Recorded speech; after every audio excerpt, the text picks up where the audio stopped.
दोस्तों, यूक्रेन और रूस की जंग को खत्म कराने के लिए अमेरिका ने जो मास्टर प्लान बनाया था वो धड़ाम हो गया, क्योंकि यूक्रेन के राष्ट्रपति व्लादिमीर जेलेंस्की ने अमेरिका के शांति प्रस्ताव को सिरे से ठुकरा दिया है और अब डोनाल्ड ट्रंप खुलेआम कह रहे हैं यूक्रेन की मदद हमेशा नहीं चल सकती। यानी मामला अब इतना गर्म हो चुका है कि आग में घी डालने की भी जरूरत नहीं है।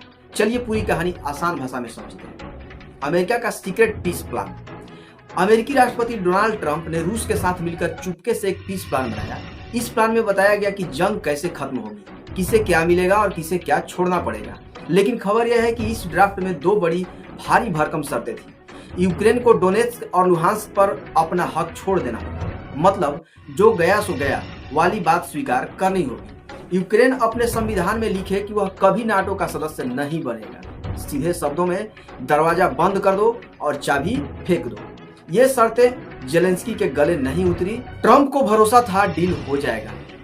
CNN की रिपोर्ट के मुताबिक ट्रंप ओवल ऑफिस में पत्रकारों से बोले, हमने रास्ता निकाल लिया है, अब जेलेंस्की को मंजूरी देनी होगी।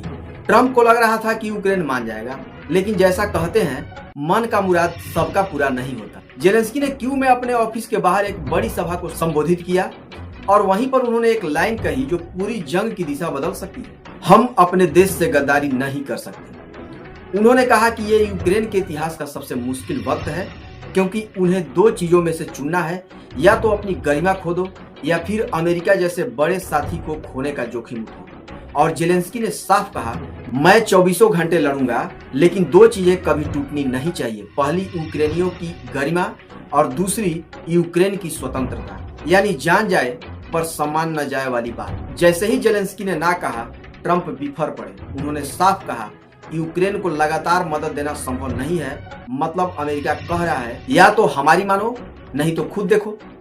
ये बात यूक्रेन के लिए बड़ी चेतावनी है, क्योंकि उसकी 70-80% मिलिट्री और फाइनेंस सपोर्ट अमेरिका से ही आता है। अब आगे क्या?